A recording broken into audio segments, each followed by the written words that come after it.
Hello, everybody, and welcome to A Day for Adventure, the premier outdoor podcast that will get you off your butt and outside. I'm Ben. I'm Will. And I'm Trevor. And today we're going to talk about some fall camping tips. So, there is a bit of a difference between autumn and summer camping because this is about the time period of the year that, as should be obvious to all of us, is when the weather starts to kind of become more unpredictable. So, for example, weather is going to start getting colder, and it's going to be a little bit windier, and it's going to be a little bit more gloomy or more pretty, depending on how you look at it, right? You're going to see colorful leaves. You're going to see really beautiful streams and all sorts of kind of things on your hikes. And, honestly, autumn is one of the best times to have some really good camping experiences. In fact, that's really where, me and I think actually everybody here really had some of their best camping trips we've ever been on, have all been in the autumn. So that all being said, we do have to remember that things do get a little bit more complicated at this time of year just because of the weather and because of being in school and all sorts of other things. So today we're going to be giving you some extra tips just to help you, make going out on a camping trip in the fall a much easier experience. So we're going to go right into tip number one. And that is going to be something that most people don't think about when they're originally thinking about going camping, and that is reserving a campground way in advance. Okay. So especially in much larger parks. So for example, in the state of Wisconsin, we have Devil's Lake, which is the ultimate culprit of this. You want to get your camping sites or any place you're going to actually stay out really, really far in advance, because there's a reason why everybody wants to be out there during the fall. It's because it's beautiful. It's because the weather's cooling off and then you don't overheat while you're hiking. It's almost romantic weather, if you will. It's like the romantic camping trip. So you're going to want to reserve your campground way in advance. So this is not going to be one of those on a whim decisions. So if you decide to go camping with your mate over the weekend, pro tip, in the fall, you probably should have done that 2 or 3 weeks ago, at least, okay? The other thing you're going to really want to know is that sometimes in the fall and when the weather starts getting more treacherous, you're going to start to see some campgrounds actually close up a little bit, see some areas close off, and you might even see some campgrounds completely just neglect to have people from like October to April. So you want to be paying attention to that as well. And even at big places like big state and national parks, you're going to have a reduction in your amenities. So you're going to want to know what you will still have available. Now, while we were in Boy Scouts, one of the things we used to do, and I always hated it, in the fall, it's oftentimes a really good idea to think about cabin camping. I hate it, I know, but that's because I like to be in a tent and I don't like being in a big stuffy building. But cabin camping can be a really good way of getting yourself out of really bad environments in the fall, because again, the weather can be very unpredictable in the fall, especially in places like Wisconsin, where we experience all 4 seasons in a week, which this week that we're recording this is a perfect example of that.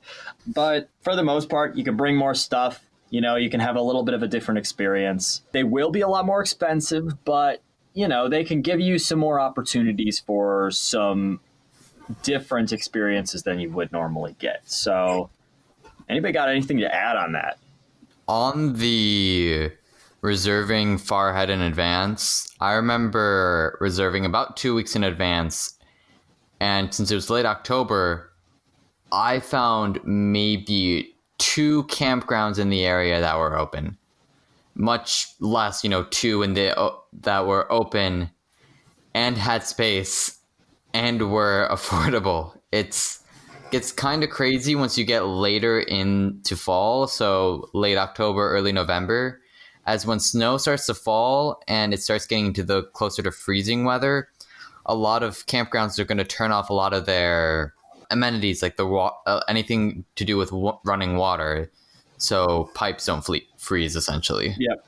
I remember trying to reserve camping sites out at Devil's Lake. I just kind of checked up on it, and I think I had the weekend right after the big hike that we all normally used to do, like the first week of October. The week after that, I think a month in advance, I seem to recall that there was only about 5 or 6 sites left that were sub $60.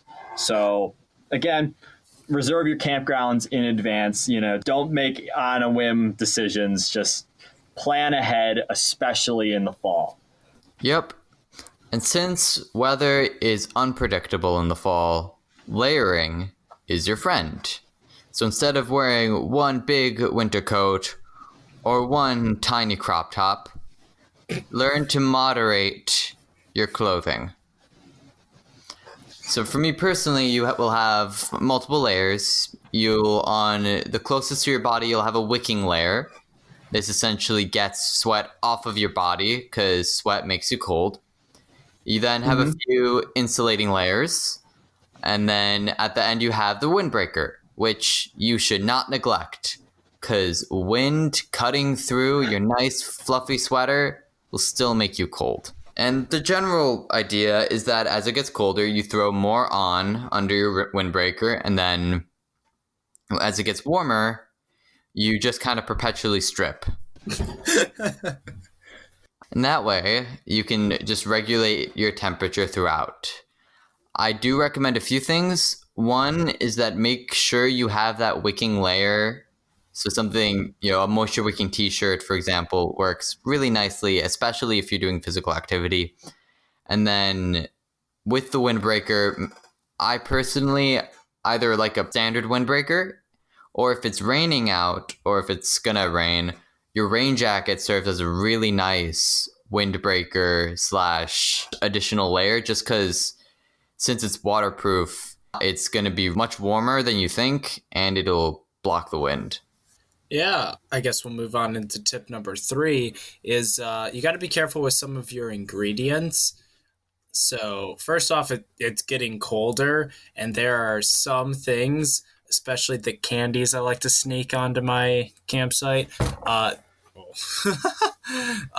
they get harder. So things like molasses and caramel can get super hard, and depending on how cold it is, they can get rock hard, and that hurts your teeth, especially when you have weak teeth like mine. And vice versa, since weather is like always changing in these seasons, it might be cold when you go out there and you throw some nice like chocolate bars into your backpack, but it starts warming up and then they start to melt. So I guess that's more of a keep a check of the weather thing. And same thing as we've talked about, I think in previous videos, just anytime you have ingredients, just remember to store them properly. And I guess don't cross-contaminate your meats. We definitely just talked about that, I think. But yeah, when it's getting cold, some ingredients don't do well in the cold, so make sure you're keeping them at right temperatures. Now, one thing you could consider in food storage, and this is a little bit of an advantage of the fall, is that if you check your weather and the weather is going to be pretty cold, you probably don't have to invest in bringing as much ice, or you can keep extra ice on hand. So if you're going to bring like meat and you're going to be out camping for more than a couple of days, you don't have to go and like get a new load of ice. That is actually kind of a good thing, but that's only if the weather is really going to work with you, which kind of leads into tip number 4.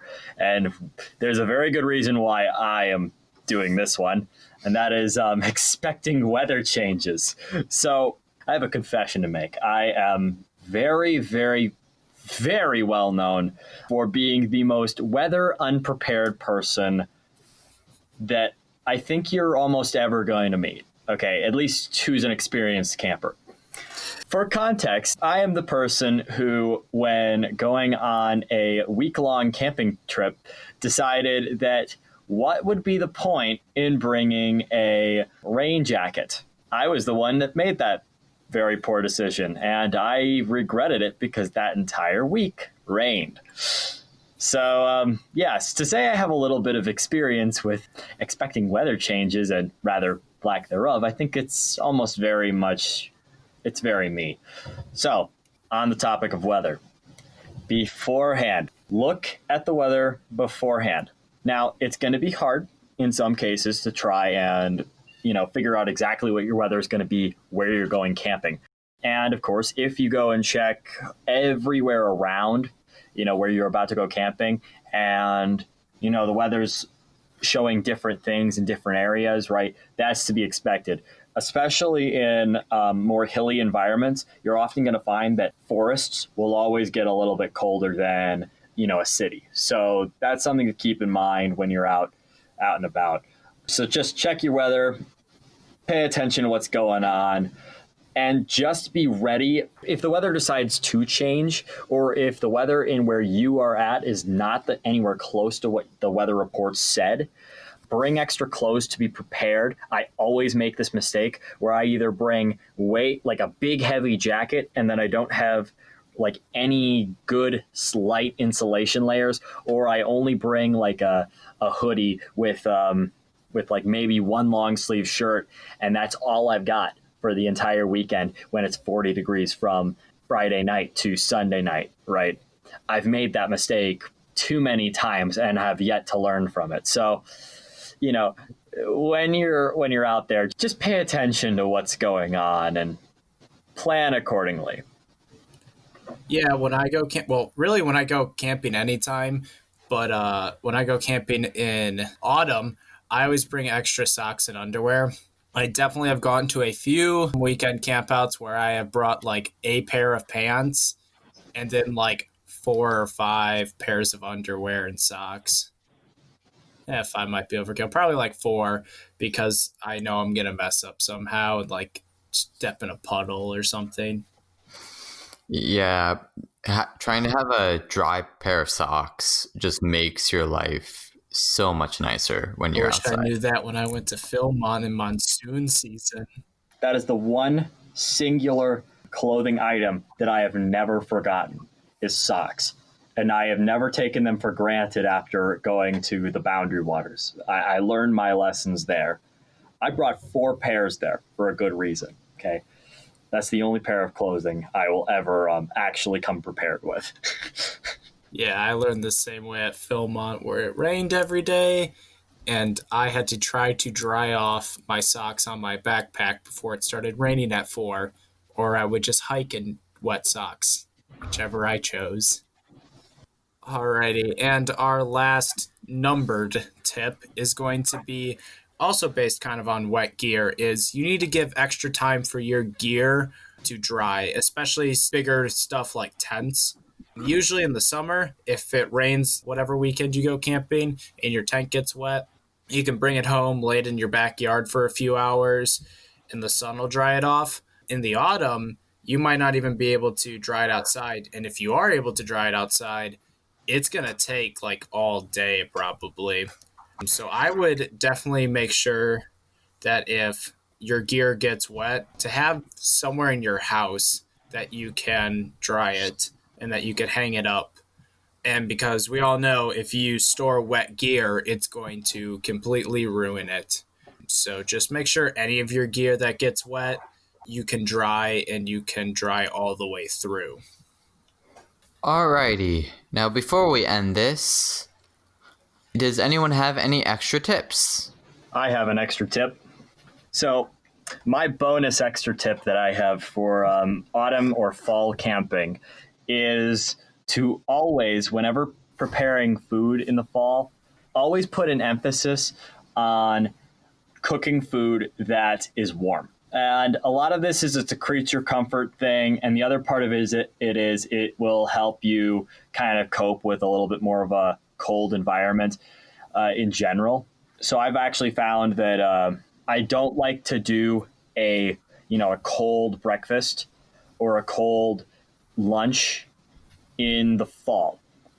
So I will almost always strive in the fall to try, and even when I'm hiking, bring like a stove with me in my backpack. If worse comes to worse, I can cook ramen or something for lunch. I do that because, I would much rather actually enjoy being outside and having a warm, satisfying meal than, eating like granola bars for my lunch or a piece of beef jerky that takes more energy to consume than it probably gives me in the short term, right? So that's just something that I always recommend. So don't ever think to yourself that, okay, I can do a quick breakfast in the fall. Make yourself something warm, please. Oh, I definitely do the opposite. Well, that's also I didn't have a stove.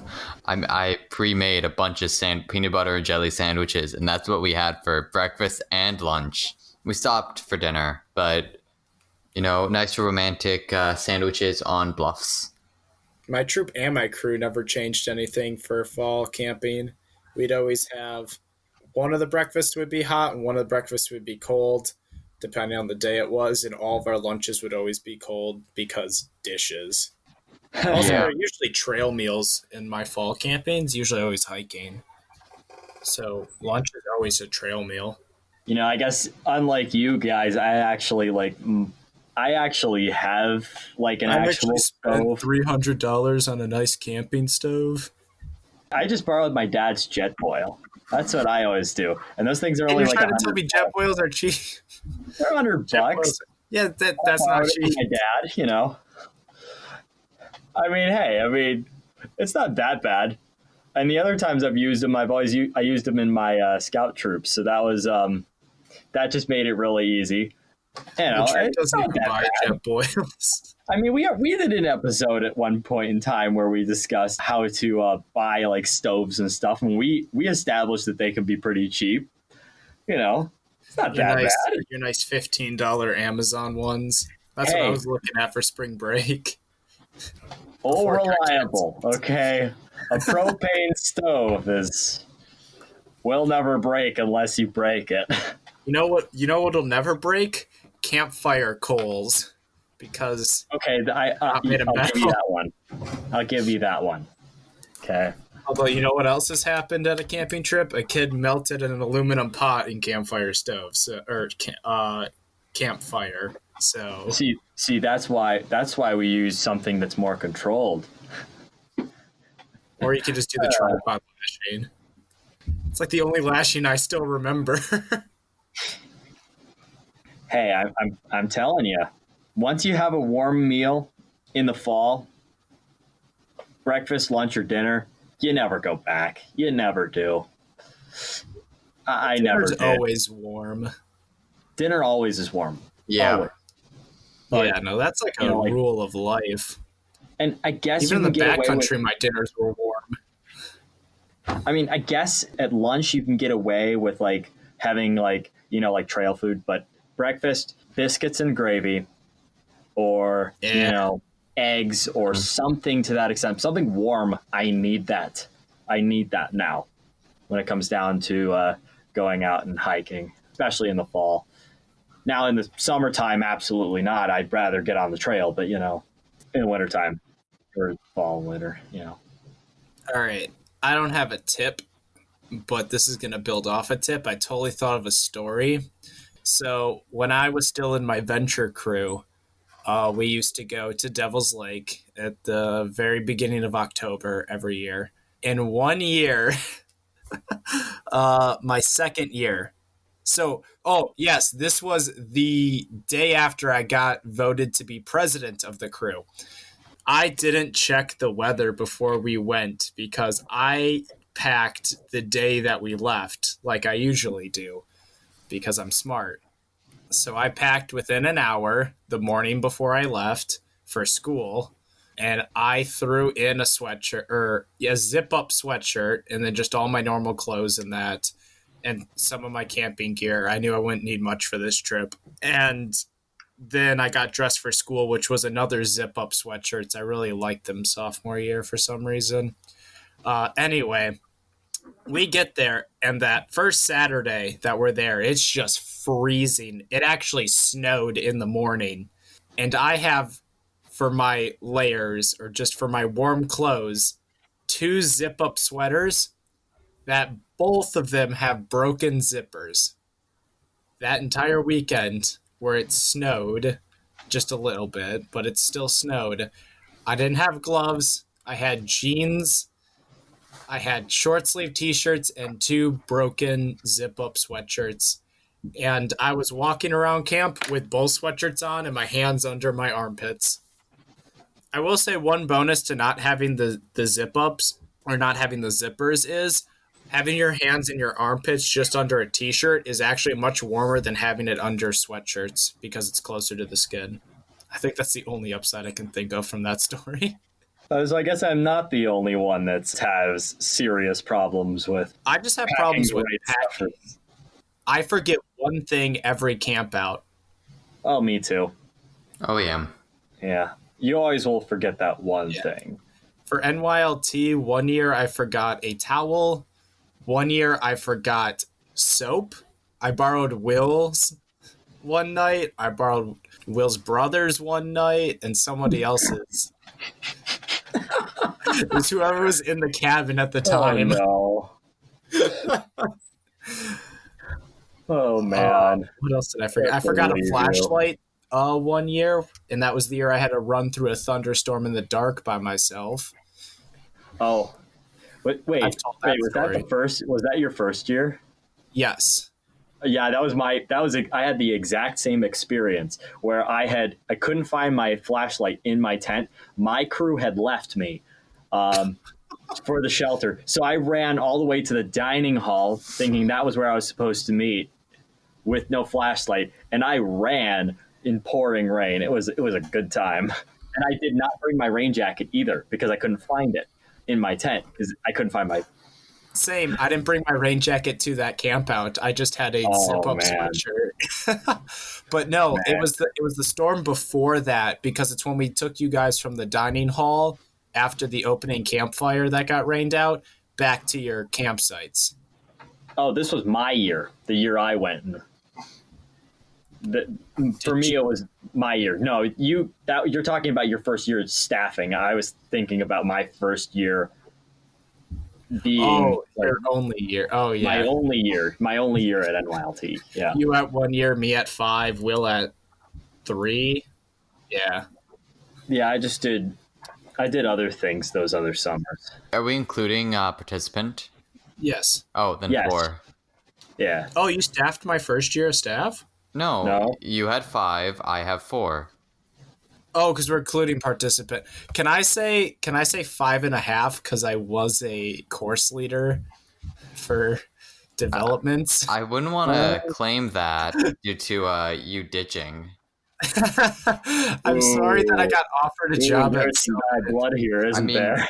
Yeah. No, Will wasn't there. Will left. He's like, I'm going to work at Summit. And I'm like, nah, working at Summit would be, I don't know. I just didn't want to. And then one day I went on their website because Will was talking to me about something.